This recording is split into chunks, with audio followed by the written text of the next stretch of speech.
प्रकाश coaching के YouTube channel पर आपका हार्दिक स्वागत है। आज हम पढ़ेंगे मानव में श्वसन, जो कि अध्याय 6 जीव प्रक्रम से है कि जो मानव है उसमें जो श्वसन की जो क्रिया होती है वह किस प्रकार से संपन्न होती है। तो आइए शुरू करते हैं। मानव में श्वसन, श्वसन प्रक्रिया में जो भाग लेने वाले जो अंग है, जो कि हम डायग्राम के माध्यम से समझने वाले हैं। तो पहले हम जानेंगे कि जो मानव में जो श्वसन की जो प्रक्रिया होती है उसमें कौन कौन से अंग भाग लेते हैं। तो जो श्वसन क्रिया में जो भाग लेते हैं, मतलब मानव में जो श्वसन की जो प्रक्रिया होती है वह मानव में उपस्थित श्वसन तंत्र के द्वारा होती है। किसके द्वारा? श्वसन तंत्र के द्वारा होती है। तो यहाँ पर जो श्वसन जो तंत्र होता है वह किसे कहते हैं? पहले हम देखेंगे मानव में श्वसन तंत्र। तो श्वसन तंत्र किसे कहते हैं? श्वसन तंत्र, श्वसन तंत्र ध्यान से देखिए, श्वसन तंत्र किसे कहते हैं? मतलब जिसके द्वारा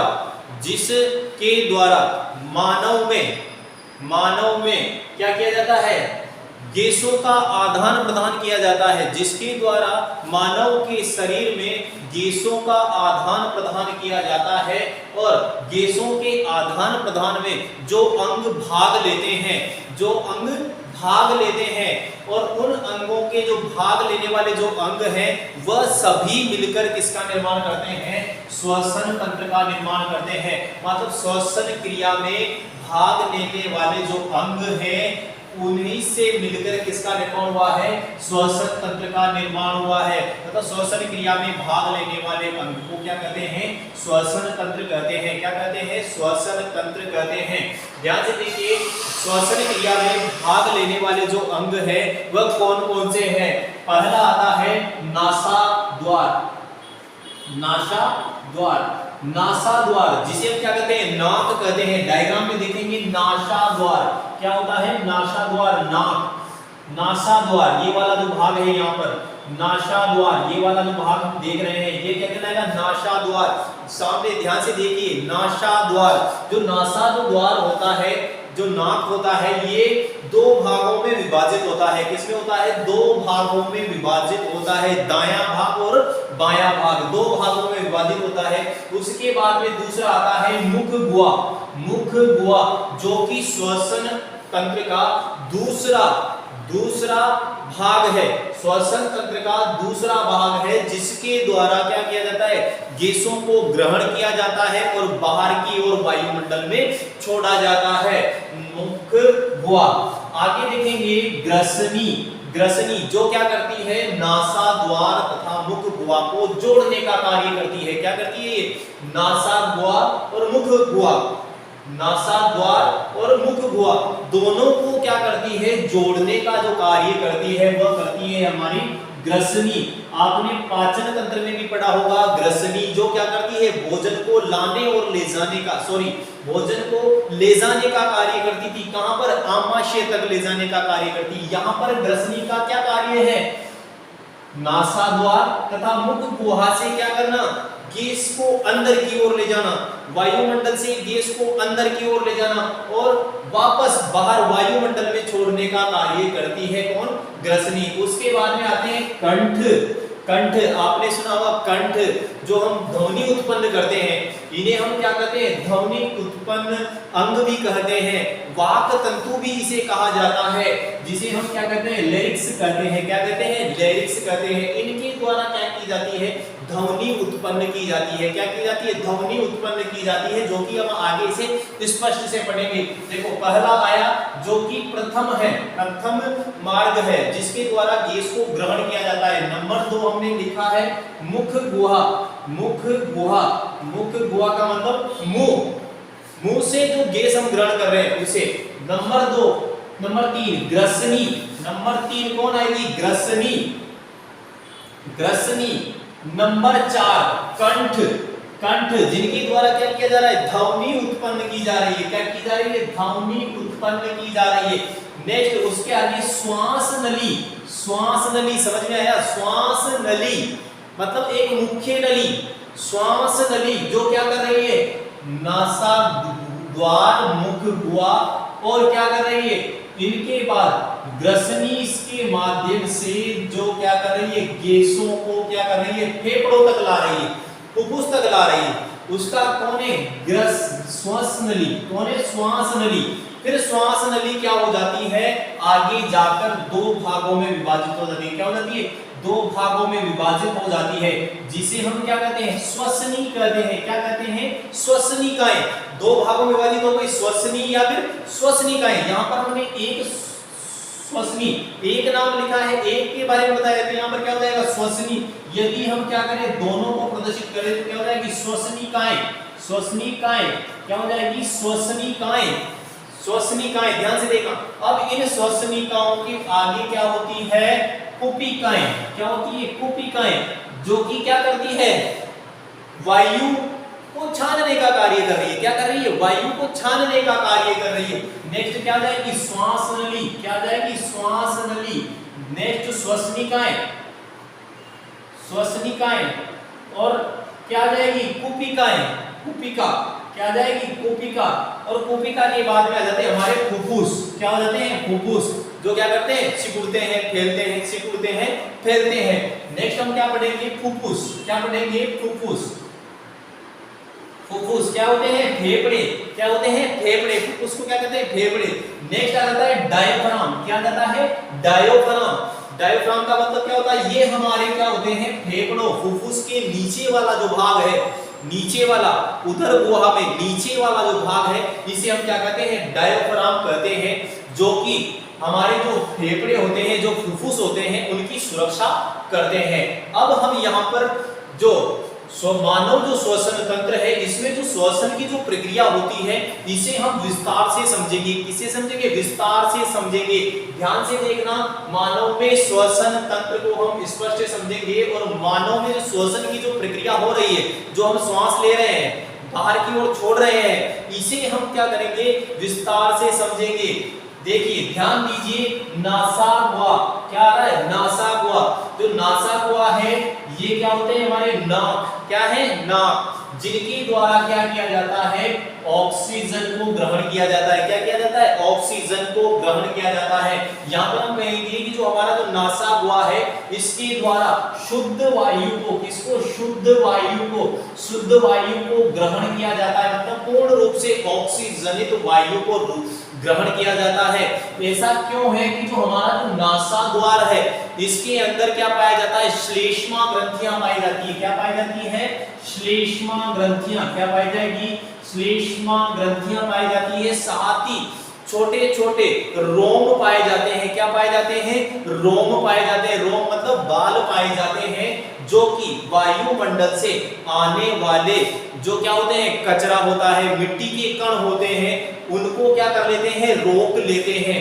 और रोक कर क्या करते हैं, केवल ग्रसिका में शुद्ध वायु को पहुंचाते हैं। अब यदि कारणवश क्या हो जाता है, हमारे जो नासाद्वार है, या क्या हो जाते हैं, बंद हो जाते हैं। बंद का मतलब यहाँ पर क्या हो जाती है, श्लेष्मा का श्रवण क्या हो जाता है, ज्यादा हो जाता है। श्लेष्मा का क्या होता है, श्रवण ज्यादा मात्रा में हो जाता है, तो क्या होती है, नासाद्वार होता है, वो क्या हो जाता है, बंद हो जाता है।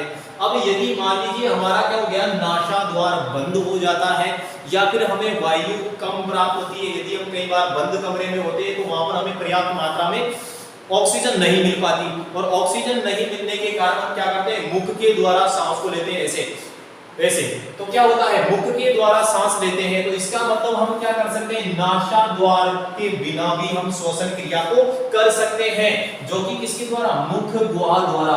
किसके द्वारा, मुख गुहा द्वारा। लेकिन यहाँ पर क्या होता है कि जब हम मुख गुहा के द्वारा क्या करते हैं, श्वसन क्रिया करते हैं, क्या करते हैं, श्वसन करते हैं, मतलब गैस को ग्रहण करते हैं, तो यहाँ पर गैस में जो वायुमंडल में जो गैसें हैं, उनमें उपस्थित जो मृदा के कण है, छोटे जो पत्ते हैं, पेड़ पौधों के जो सूखे पत्ते हैं, समस्त क्या होते हैं, हमारे मुख के द्वारा, मुख गुहा के द्वारा ग्रसनी में पहुंच जाते हैं। क्या होते हैं, ग्रस, मुख गुहा से ग्रसनी में पहुंच जाते हैं और कहां पर चले जाते हैं, कंठों में चले जाते हैं। इसी कारण कई बार हम क्या करते हैं, जैसे हमने मुख से ग्रहण करते हैं वायु और कुछ कचरा मिट्टी के कण हमारे जैसे ही ग्रसनी में पहुंच जाते हैं तो हमें क्या होती है, छींक सी आती है। तो ऐसा इसलिए होता है क्योंकि वहां पर हमें क्या होती है, पूर्ण रूप से शुद्ध वायु मतलब ऑक्सीजनित वायु नहीं मिल पाती है। आगे क्या होता है कि जब मुख द्वार के द्वारा या फिर नासाद्वार द्वारा हमने क्या किया, श्वसन के दौरान ऑक्सीजन को ग्रहण किया मतलब शुद्ध वायु को ग्रहण किया और वह कहां पर चली जाती है, ग्रसनी में जाती है और ग्रसनी से क्या होती है, कंठ से टकराती है। क्या होती है, कंठ से टकराती है और कंठ क्या होते हैं, स्वर उत्पन्न करते हैं। क्या करते हैं, स्वर क्या होते हैं, स्वर उत्पन्न होते हैं। स्वर का मतलब ध्वनि, क्या करते हैं, ये ध्वनि उत्पन्न करने का कार्य करते हैं। किसका कार्य करते हैं, ध्वनि उत्पन्न करने का कार्य करते हैं। जैसे मैं बोल रहा हूं, जैसे मैंने गैस ली, गैस लेने पर किससे, नासाद्वार द्वारा वायु को ग्रहण किया, वायु को ग्रहण करने पर वो ग्रसनी में गई और ग्रसनी से हमारे कंठों से टकरा रही है। किससे टकरा रही है, कंठों से टकरा रही है। जैसे मेरे से मान लीजिए मैं क्या कर रहा हूं, गैस ले रहा हूं, ऑक्सीजन ले रहा हूं, कार्बन डाइऑक्साइड छोड़ रहा हूं, तो क्या हुआ, वो वायु किससे टकरा रही है, कंठों से टकरा रही है और कंठों से जब वो टकराएगी तो हमारे जो कंठ हैं जिन्हें हम क्या कहते हैं, वाक तंतु कहते हैं। क्या कहते हैं,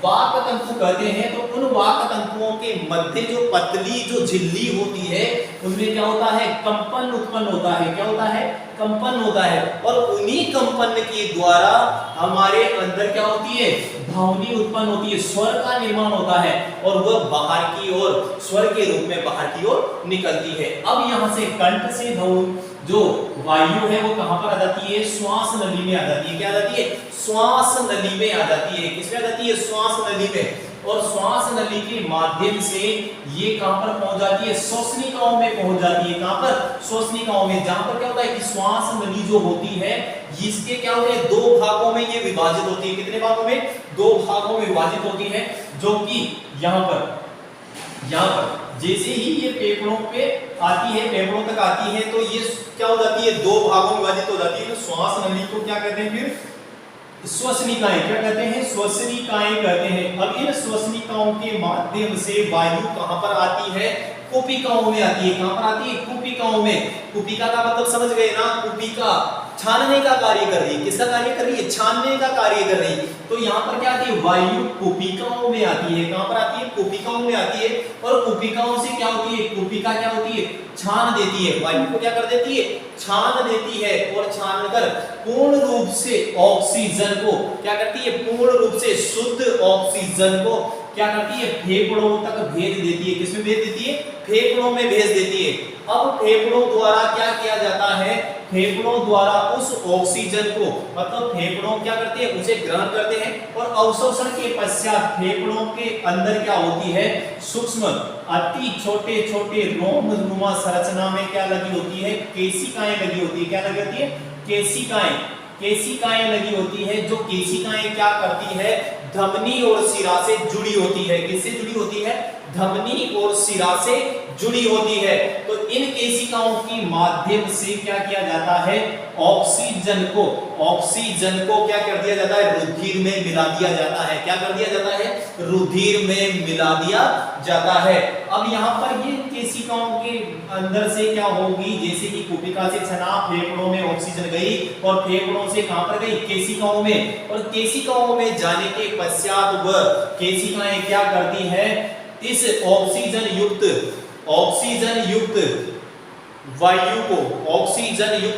वायु को शिराओं के माध्यम से, किसके माध्यम से, शिराओं के माध्यम से हृदय तक पहुंचाती है। कहां तक पहुंचाती है, हृदय तक। और फिर हृदय इसे हमारे शरीर की प्रत्येक कोशिका तक पहुंचाता है। कहां तक पहुंचाता है, हमारे शरीर की प्रत्येक कोशिका तक। फिर वही कोशिकाओं द्वारा जब हम आहार ग्रहण करते हैं और आहार के दौरान जो हम पोषक तत्वों को ग्रहण करते हैं और जब पोषक तत्वों का क्या होता है, विखंडन किया जाता है, मतलब पाचन किया जाता है। पाचन करने पर क्या होती है, ऑक्सीजन उनका विखंडन करने में सहायक होती है। तो जब ऑक्सीजन द्वारा उन पोषक पदार्थों का क्या किया जाता है, विघटन किया जाता है, या फिर हमारे शरीर के अंदर जो कार्य होता है तो उस कार्य को जब किया जाता है, किसी प्रकार से किसी कोशिका द्वारा कोई कार्य किया जाता है तो वहां पर ऊर्जा की आवश्यकता होती है। और जब ऊर्जा को क्या किया जाता है, ऊर्जा के द्वारा क्या किया जाता है, कार्य किया जाता है, तो वहां पर अपशिष्ट निकलता है। और वो अपशिष्ट क्या होती है, कार्बन डाइऑक्साइड होती है। क्या होती है, कार्बन डाइऑक्साइड होती है। तो सामान्य रूप से हम देखेंगे पोषण के आधार पर कि जब हम पोषक तत्वों को क्या कर रहे हैं, ग्रहण कर रहे हैं, पोषक तत्वों को क्या कर रहे हैं, ग्रहण कर रहे हैं। और ग्रहण करने पर जब उनको हम क्या करते हैं, छोटे छोटे टुकड़ों में उनका विखंडन करते हैं और उनसे क्या करते हैं, ऊर्जा प्राप्त करते हैं। तो जब उनसे ऊर्जा प्राप्त होती है तो ऊर्जा प्राप्त होने के साथ साथ उनसे क्या निकलती है, carbon dioxide CO2, carbon dioxide निकलती है, जो कि क्या करती है, वही धमनी और शिराओं के माध्यम से वह हृदय तक आती है और हृदय से धमनी द्वारा, हृदय से धमनी द्वारा वापस कहां पर आ जाती है, हमारे फुफ्फुस तक पहुंचा दी जाती है। अब यहां पर जैसे ही क्या होगी, कार्बन डाइऑक्साइड, कार्बन डाइऑक्साइड क्या होगी, हमारे फुफ्फुस पर आएगी और फुफ्फुस से वापस कहां पर, कुपिका पर आएगी और कुपिका द्वारा उस कार्बन डाइऑक्साइड को क्या कर लिया जाएगा, श्वसनिका, श्वसनिका से श्वसनिकाएं और श्वसनिकाएं से श्वास नली, श्वास नली से ग्रसनी और ग्रसनी से या तो मुख गुहा द्वारा बाहर निकाल दिया जाएगा या फिर नासा द्वारा बाहर की ओर निष्कासित कर दिया जाता है। अब यहाँ पर हम बात करें कि जो हमारे जो फुफ्फुस है, जो हमारा जो श्वसन तंत्र है, इसकी रक्षा कौन करता है, इसके लिए बहुत ही कोमल होता है। क्या होता है, बहुत ही कोमल होता है। तो इसकी रक्षा की भी कई बात आ जाती है कि सुरक्षा किस प्रकार होती है कि ये तो बहुत ही हल्का है। तो यहाँ पर क्या होता है, ये जो हमारे कंठ है इसके अंदर छल्ले नुमा संरचना होती है, जो कि हमारी गर्दन से यहाँ से लास्ट तक ये जो छल्ले होते हैं, जिसे हम क्या कहते हैं, रीढ़ की हड्डी कहते हैं। क्या कहते हैं, रीढ़ की हड्डी कहते हैं। तो इन छल्लों के द्वारा इसे क्या किया जाता है, सुरक्षित किया जाता है। इसकी आकृति को बनाए रखने में ये सहायता प्रदान करते हैं। अन्यथा ये क्या है, बहुत ही एक नलिका है, पतली झिल्ली होती है, जिसके कारण ये क्या होती है, सिकुड़ भी सकती है। क्या करती है, सिकुड़ भी सकती है। लेकिन इसके लिए क्या होते हैं, ये छल्ले लगे होते हैं। ये क्या होते हैं, छल्ले लगे होते हैं। हमारे जैसे गर्दन में मान लीजिए ये छल्ले लगे होते हैं। इनके द्वारा क्या होती है, ये स्थिर अपनी संरचना को बनाए रखती है। साथ ही जो हमारे जो फेफड़े हैं इसके बाहर की ओर, बाहरी आवरण में क्या लगी होती है, पसलियां लगी होती है। क्या लगी होती है, पसलियां लगी होती है, जो कि हमारे यहाँ पर है, जो कि देख लीजिए यहाँ पर जो हमारे जो पसलियां हैं, ये क्या करती है, हमारे जो फेफड़े हैं इनको सुरक्षा प्रदान करती है। साथ ही ये डायफ्राम जो नीचे की ओर होता है, क्या होता है, नीचे की ओर होता है, ये भी नीचे से हमारे जो श्वसन अंग है इसकी सहायता करता है। अब यहाँ पर देखो क्या हो रहा है, ऑक्सीजन को ग्रहण कर रहे हैं। क्या कर रहे हैं, ऑक्सीजन को ग्रहण कर रहे हैं और कार्बन डाइऑक्साइड को बाहर की ओर निकाल रहे हैं। तो ये कब हो रहा है, एक निश्चित ही समय अंतराल के अंदर, एक निश्चित समय अंतराल के अंदर क्या हो रही है, यहाँ पर दो क्रियाएं संपन्न हो रही है। क्या हो रही है, दो क्रियाएं संपन्न हो रही है एक निश्चित ही समय के अंदर।